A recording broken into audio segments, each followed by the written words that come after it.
I can't believe it. I can't believe it.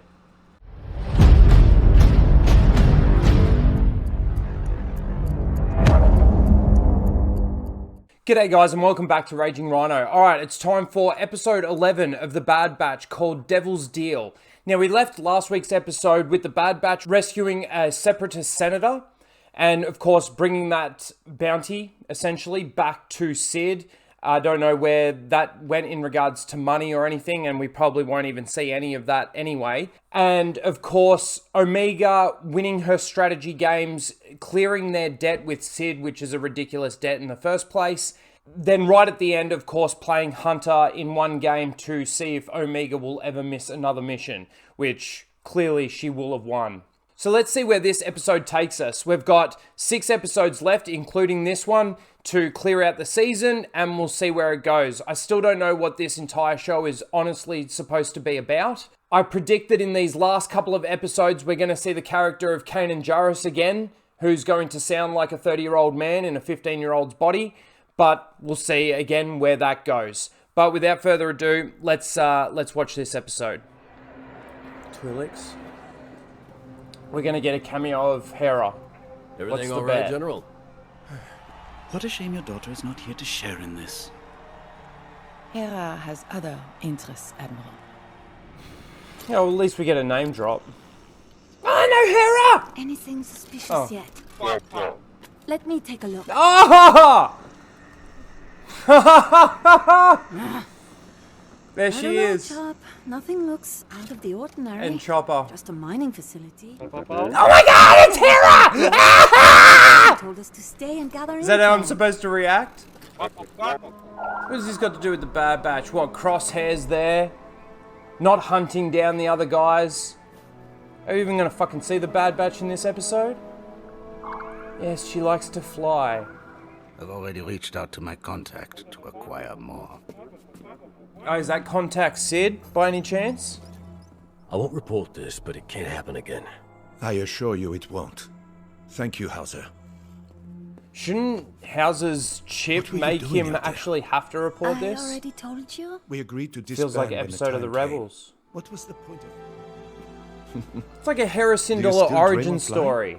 All the time. We were told And how this did refinery Crosshair would not just- be a just- military facility, but your soldiers and armament Crosshair suggest just seems to otherwise. be healed from his wounds. Was vulnerable. Never seen a ship like that before. Small world.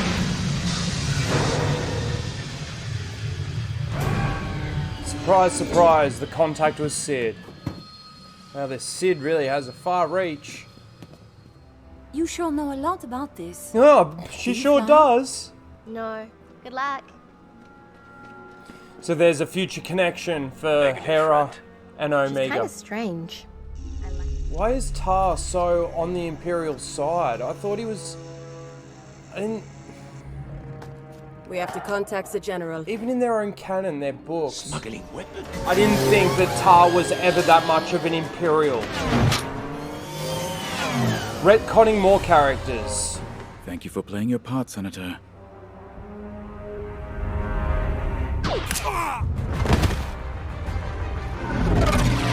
What?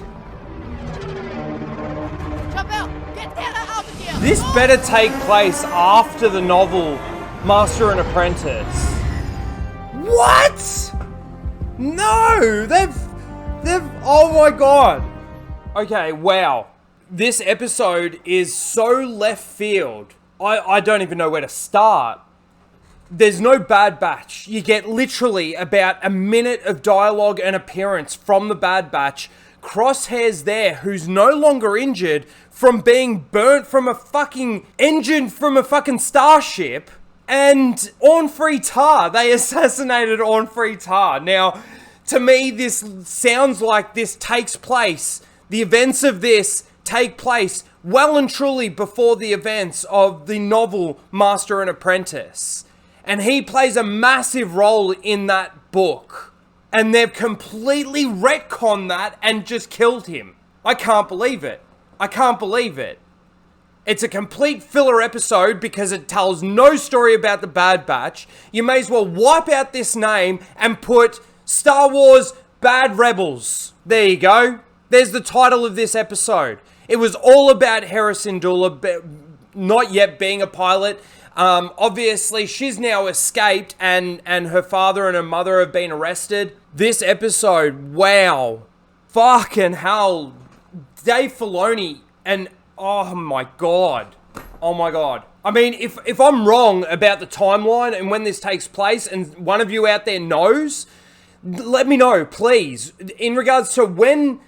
I'm gonna actually look it up, and we'll talk about this on Casual Rage next week, because this is absolutely ridiculous. They cannot keep their own canon and their own continuity in line between novels and fucking what they're actually making in these animated series, these shows. I don't know what could give anyone any confidence that they can tell a good story. This was Hera's cameo appearance. We don't even see any of the Bad Batch, basically. Crosshair makes a few awesome shots, and that's it. But then they go and retcon their own fucking stories. I can't believe it. I can't believe it. If you watched it, let me know what you guys think in the comments below. Please don't forget to like, share, and subscribe. And wow. We'll see you in the next one. Later. G'day guys, I just wanted to clarify a couple of quick things. During the editing of this review, I've had a few conversations on Twitter based on this thing that I saw to be a retcon. It turns out that it's not. So before everybody goes spurging out in the chat about it, of course, they've clarified on Wikipedia that Onfrey Tar isn't dead from that shot.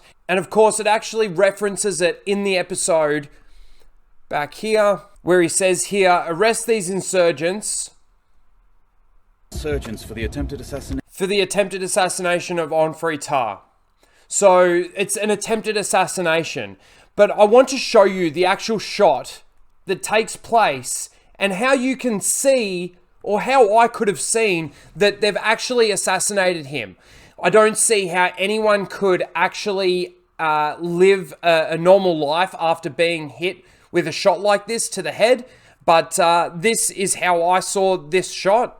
Thank you for playing your part, Senator.